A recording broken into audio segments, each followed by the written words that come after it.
हम इस मूवी में पोलैंड के एक गांव में एक मॉम और उसका बेटा पैट्रिक रहते हैं। इस गांव की पॉपुलेशन बहुत ही कम है, लेकिन ये एक टूरिस्ट स्पॉट है। पैट्रिक के फादर यहाँ से कहीं दूर जॉब करते हैं, इसलिए मॉम और सन को हमेशा यहाँ पे अकेला ही रहना पड़ता है। पैट्रिक शुरू से ही यहाँ पे रहा है, इसलिए वो हमेशा से अकेला महसूस करता है। पैट्रिक के लिए उसकी दुनिया सिर्फ और सिर्फ उसकी माँ ही है। वो अपनी मदर के साथ ही हमेशा खेलता है, वो अपनी मदर के साथ ही साइकिलिंग करता है, वो अपनी मदर के साथ ही हमेशा स्विमिंग करता है, लेक के पास जाता है, गेम खेलता है। उसका कोई और फ्रेंड है ही नहीं। उसकी सारी दुनिया उसकी मॉमी है। वो अपनी मॉम के साथ अपनी गांव के पास चलने वाली ट्रेन के साथ रेस भी लगाता है और ये उनका डेली का रूटीन है। पैट्रिक की दुनिया जैसे उसकी मॉम ही है। पैट्रिक की सारी दुनिया उसके मॉम के इर्द गिर्द ही घूमती है। पैट्रिक और उसकी मॉम का रिलेशन ठीक वैसा ही है जैसा हर किसी बच्चे का अपनी माँ के साथ होता है।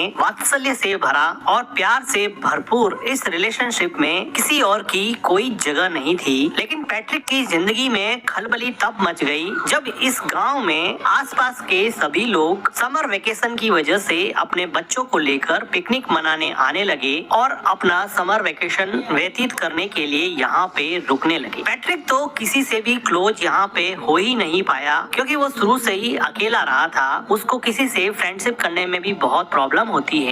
लेकिन वो देखता है कि उसकी माँ अब रात को रोज घर से बाहर जाने लगी हैं। पैट्रिक ने शुरुआत में इन सब चीजों से कोई रिएक्ट नहीं किया। पैट्रिक की मॉम को रोज शाम को एक कॉल आता और वो पैट्रिक को घर में अकेला छोड़ के ही चली जाती। पैट्रिक काफी देर तक इंतजार करता। कभी उसकी मॉम रात को घर लौटती नहीं थी और कभी देर रात को लौटती थी। वो थोड़ा सा टाइम पैट्रिक के साथ स्पेंड करती थी, लेकिन पैट्रिक को कल का बहाना देकर कि कल मैं तुम्हारे साथ पूरा दिन व्यतीत करूंगी और पैट्रिक को अकेला छोड़ देती। धीरे धीरे पैट्रिक अकेलेपन की वजह से एंजाइटी और डिप्रेशन का शिकार होने लगा। वो अपने अकेलेपन से कोप अप नहीं कर पा रहा था, क्योंकि उसके कोई फ्रेंड भी नहीं थे। अगले दिन वो देखता है कि उसके पड़ोस में कोई नई लड़की आई है जो शायद अपना समर वेकेशन यहाँ बिताने के लिए पास में रहने लगी है। पैट्रिक उस लड़की से दोस्ती करने की कोशिश करता है, लेकिन टिपिकल टीनेजर की तरह वो लड़की उसको कोई रेस्पॉन्स नहीं देती है। अगले दिन पैट्रिक की मॉम जब फिर से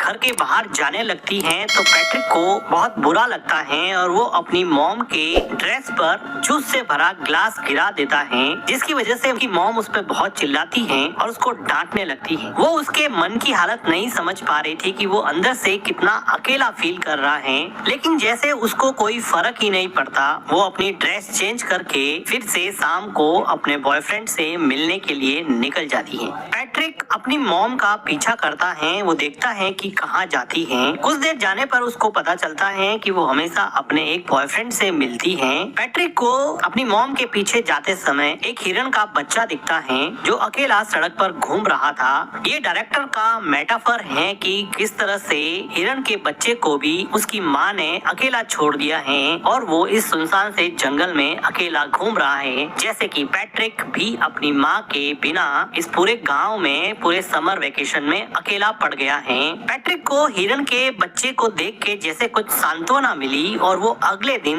नए दोस्त बनाने के लिए तैयार हो गया। वो पास में आई लड़की माइका से बात करने लगा और थोड़ी देर एक दूसरे से बात करने के बाद में वो दोनों एक दूसरे के दोस्त बन गए। माइका बताती है कि उसके पेरेंट्स का डिवोर्स हो चुका है। वो खुद भी बहुत अकेला महसूस करती है। अब माइका और पैट्रिक में काफी दोस्ती हो जाती है और अब पैट्रिक वो सारी एक्टिविटी जो अपनी माँ के साथ किया करता था, साइकिलिंग करना, स्विमिंग करना और लेक के पास बैठ के टाइम स्पेंड करना, ये सारी चीजें अब वो माइका के साथ करने लगा। उसको माइका के साथ अब मजा आने लगा और अब वो अपने लोनलीनेस को और एंजाइटी को थोड़ा कम कर सकता है और अपना पेन माइका के साथ शेयर कर सकता है। उसको अभी अपने मॉम की कमी कम खलने लगी थी। अगले दिन पैट्रिक के घर पे वो लेडी आती है जिसके हस्बैंड के साथ पैट्रिक की की मॉम का अफेयर चल रहा होता है। वो पैट्रिक को तो कुछ कह नहीं पाती है और उसकी मॉम उसके घर पे नहीं होती है, तो अकेली बैठ के वो बहुत रोती है। पैट्रिक एक वेल बिहेव बॉय की तरह उसको कुछ खाने को देता है। उसी शाम को पैट्रिक के डैड का कॉल आता है और पैट्रिक की मॉम उसके डैड से बात करते हैं। तो पैट्रिक की मॉम पैट्रिक को कहती है कि तुम अपने डैड को मेरे अफेयर के बारे में कुछ नहीं बताओगे, मैं तुम्हें वार्न करती हूँ। वो उससे कसम लेती है कि तुम अपने डैड कुछ नहीं बताओगे। पैट्रिक कसम देता है कि मैं अपने डैड को आपके अफेयर के बारे में कुछ नहीं बताऊंगा। पैट्रिक को लगा कि ये बात मानने से उसकी मॉम उसके साथ ज्यादा टाइम स्पेंड करेगी, लेकिन उसकी मॉम को कोई फर्क नहीं पड़ने वाला था। पैट्रिक अब इतना परेशान हो चुका था कि वो मेन डोर की कीज भी छुपाने लगा। वो अपनी मॉम को जाने से रोकने लगा, लेकिन उसकी मॉम उसको मार के उससे लड़ झगड़ के भी अपने बॉयफ्रेंड से मिलने जाती थी। पैट्रिक चाहे अकेला बैठ के कितना भी परेशान हो, उसको जैसे कोई फर्क ही नहीं पड़ता। पैट्रिक के लिए अब एकमात्र सहारा उसकी नई नई दोस्त माइका थी, जिसके साथ वो काफी टाइम स्पेंड किया करता था और यहाँ के पिकनिक स्पॉट लेक में स्विम करता और वहाँ पर गेम खेलता। लेकिन उसकी ये खुशी ज्यादा दिन चलने वाली नहीं थी, क्योंकि माइका को यहाँ पर एक उनकी उम्र से काफी बड़ा लड़का परेशान कर रहा था। ऐसा लग रहा था कि माइका इस लड़के से बहुत डरती है। पैट्रिक इतना छोटा था कि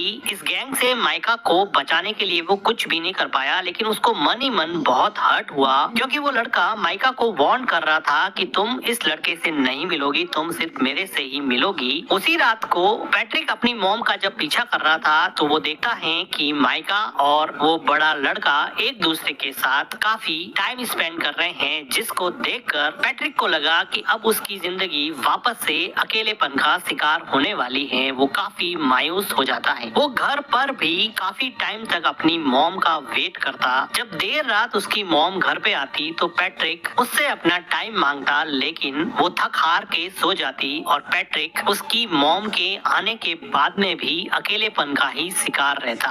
अगले दिन सुबह पैट्रिक को माइका मिलती है और वो माइका को पूछता है कि क्या उस लड़के ने तुम्हारे साथ कोई जबरदस्ती की थी। तो माइका जैसे डर गई हो और वो डर के मारे वहाँ से भाग के घर में चली जाती है। पैट्रिक उसको जाके पूछता है कि हुआ क्या, मुझे ये तो बताओ। वो बिना कुछ बोले ही रोने लग जाती है। पैट्रिक को ऐसा लगता है कि उसके साथ जबरदस्ती की गई है। वो दौड़ के जाता है और उन लड़कों के ग्रुप में उस लड़के पे अटैक करता है, लेकिन एक छोटा बच्चा उससे कैसे लड़ेगा और वो बड़ा लड़का पैट्रिक को ओवर पावर कर देता है और पैट्रिक यहाँ पे कुछ नहीं कर पाता। थोड़ी देर बाद में माइका वापस पैट्रिक के पास आती है और उसको समझाने की कोशिश करती है कि हम दोनों अच्छे दोस्त बन सकते हैं, तुम इतना हर्ट क्यों हो गए हो। लेकिन पैट्रिक को डीप डाउन कहीं पे हर्ट हो गया था। वो वापस से माइका से बात ही नहीं करना चाहता था, क्योंकि वो ऑलरेडी अपनी मॉम से बहुत ज्यादा हर्ट था और जब माइका ने भी उसे हर्ट किया तो वो इमोशनली वायलेंट हो गया और वो अपने इमोशन को कंट्रोल नहीं कर पा रहा था। अपने गुस्से को, अपने फ्रस्ट्रेशन को माइका के ऊपर निकाल दिया और माइका को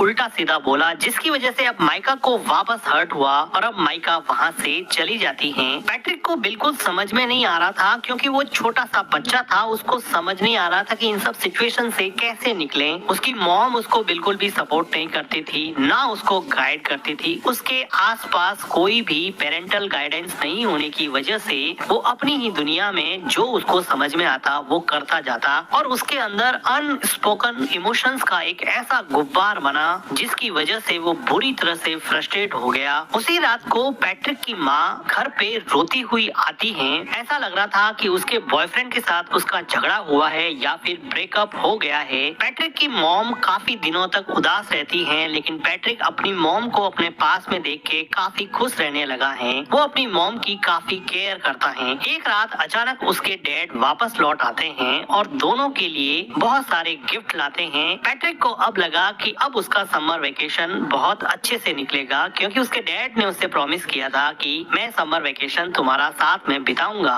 अब एक अच्छी फैमिली की तरह खूब अच्छा टाइम स्पेंड करते हैं और पैट्रिक अपने मॉम और डैड को एक साथ देख के बहुत खुश होता है और उसका लोनलीनेस जैसे धीरे धीरे गायब होने लगा था, उसकी एंजाइटी कम होने लगी थी। तो एक रात पैट्रिक के डैड चेस खेलते हुए उससे पूछते हैं कि क्या तुम्हारी मॉम मेरे जाने के बाद में किसी से मिलती थी या रात को लेट आती थी। लेकिन पैट्रिक ने अपनी मॉम को प्रॉमिस किया था था कि वो उसका राज किसी को नहीं बताएगा, इसलिए वो अपने डैड को अपनी मॉम के अफेयर के बारे में कुछ नहीं बताता है। लेकिन उसके डैड को इस बात पे डाउट हो जाता है क्योंकि पैट्रिक की मॉम का बिहेवियर काफी चेंज हो गया था। उसी टाइम पे पैट्रिक के घर पे माइका आती है और वो उससे बात करने के लिए कहती है। माइका के कहने पर पैट्रिक उसके साथ साइकिलिंग पे जाता है और लेक में स्विम करने के बाद में माइका उसको बताती है कि अब मेरा समर वेकेशन खत्म होने को है, मैं यहाँ से चली जाऊंगी। माइका को पैट्रिक को हर्ट करने पर काफी दुख लग रहा था, लेकिन पैट्रिक अब इसमें कुछ ज्यादा कर नहीं सकता क्योंकि अगर समर वेकेशन खत्म होगा तो